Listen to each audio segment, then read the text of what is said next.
Eu vou conversar agora com o vereador Aurélio Nomura, do PSDB. O vereador é autor de um projeto de lei que obriga os shopping centers da capital a reservar vagas de estacionamento para carros de pessoas grávidas e pessoas com crianças de colo. Essa lei foi sancionada ontem pelo prefeito Fernando Haddad. Vereador, é mais uma vez um prazer tê-lo aqui conosco. O prazer é meu, muito obrigado.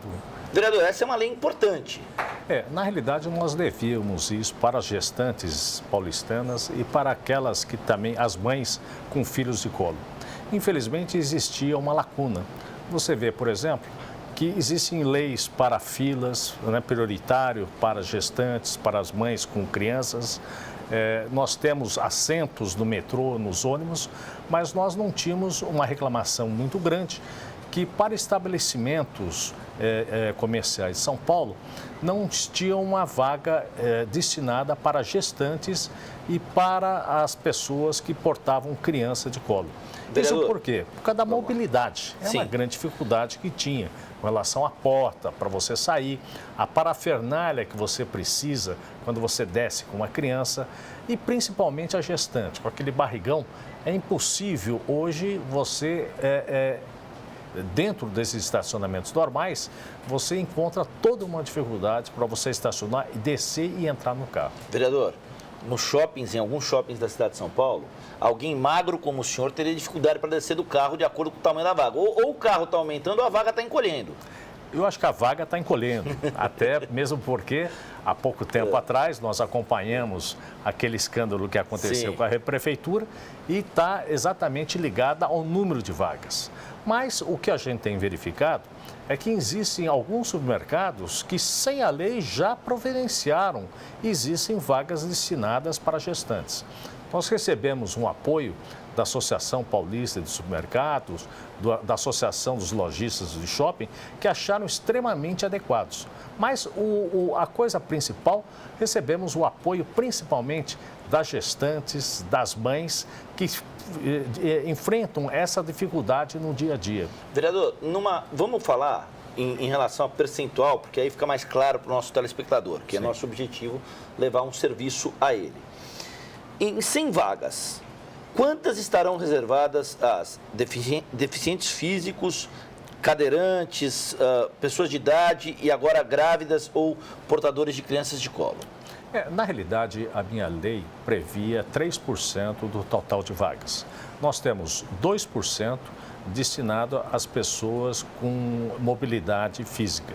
Nós temos 5% destinada às pessoas idosas e 3% destinadas, que seria a proposta, para gestantes e pessoas com crianças. Portanto, 2 com 5, 7, com 3, 10, 10% das 10%. Vagas, uma em cada 10 vagas nos shoppings passa a ser usada para esse fim. Mas esse artigo foi vetado pelo prefeito. Ele achou adequado usar a isonomia e está se analisando. Nós vamos aguardar a regulamentação, mas eu acredito que vai ser em torno de 2%. Nós vamos ter em torno de 9% de vagas asseguradas àquelas pessoas que têm problemas de mobilidade.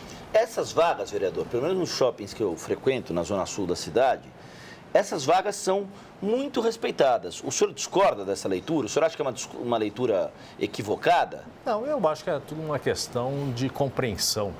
Eu acredito que no começo nós tivemos muito e ainda temos muitas pessoas que não obedecem isso. Mas é uma questão de educação. Eu acho que você vai tomando conhecimento, a pessoa vai se conscientizando e a população, de uma maneira geral, a grande maioria respeita. É claro que nós temos uns maus educados, mas isso é uma questão mais de formação da pessoa, do caráter da pessoa, Sim, do que propriamente com relação à lei. Nos shoppings que o senhor frequenta, vereador, nos shoppings que o senhor vai com a sua família, o senhor percebe uma observância, um respeito a essa lei ou não? Não, eu vejo que todos se adequam, todos respeitam essa lei, mesmo porque é uma coisa absurda, né? Quando se para uma pessoa que não tem absolutamente nada, Sim, para naquela vaga, a pessoa é criticada imediatamente. E imediatamente eu já vi casos das pessoas chamarem os representantes desses estabelecimentos para tomar as medidas e as providências necessárias. Vereador, vamos conversar sobre outro assunto. Quando a gente estava exibindo a reportagem sobre a máfia dos alvarás, 100 a 150 mil reais em relação a se obter um alvará da prefeitura, muitos taxistas trabalhando 16, 18 horas por dia, alguns endividados, enfim, e corre aí a boca pequena de que um alvará para ser taxista no aeroporto de Congonhas custa módicos 400 mil reais. Queria que o senhor falasse sobre esse assunto, um assunto de altíssimo interesse público, de altíssima magnitude para quem está nos assistindo. Esse caso nós discutimos desde o ano passado. No ano passado eu fui o presidente da Comissão de Trânsito e Transporte. Sim. E nós levantamos, inclusive através do próprio sindicato, fizemos levantamento, pedimos ao departamento da prefeitura para apuração. E o que acontece na realidade é que existe aquela terceira pessoa, aquela segunda pessoa, o segundo condutor do táxi. E o que eles fazem? Quando eles vendem os veículos, e não é só 100, por exemplo, o ponto do aeroporto de Congonha custa 300 mil reais. É o ponto mais caro que tem. Não é muito disputado, porque me parece que lá tem uma frequência excepcional e você tem um movimento muito grande. Então, na realidade, isso precisa ser acabado, nós precisamos acabar. Nós precisamos verificar em loco essas transferências que são feitas com relação ao segundo condutor. É repassado, existe o dispositivo legal que permite que cada taxista possa ter o segundo condutor. Só que, aproveitando dessa brecha, a pessoa vende o alvará e esse alvará, posteriormente, é doado, por incrível que pareça. Ele assina um termo de compromisso doando esse alvará, coisa que não poderia acontecer. A pessoa poderia ficar um determinado tempo e, posteriormente, você não poderia fazer o repasse. Eu acho que aí você poderia resolver o problema e tirar da fila aquelas pessoas que estão e falam um número astronômico. Sem contar que nós temos aí a Copa, nós temos as Olimpíadas e vamos precisar de táxi, porque nós temos uma defasagem muito grande. O ano passado se credenciou cerca de 700, 800 táxis, mas há necessidade de você ampliar e ampliar muito mais. Então a gente verifica, inclusive até com essa questão que nós temos da lei seca, nós precisamos estimular ainda mais a população a utilizar esse outro meio de transporte. Você vai para um barzinho, à noite, posteriormente, você pegar um táxi, você encontra muita dificuldade. E você tem que criar uma condição especial exatamente para que todos possam conviver com tranquilidade na nossa cidade. Vereador, o senhor preside a Comissão Extraordinária do Meio Ambiente aqui da Câmara e é autor de um projeto que estipula um prazo para descontaminação de 3 mil áreas da capital. É isso?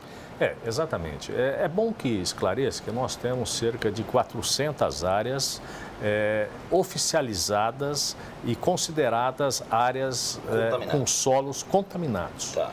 Só que esse cadastro é muito pequeno. Existe o levantamento oficiosamente que fala em mais de 3 mil áreas, porque eram áreas que existiam indústrias.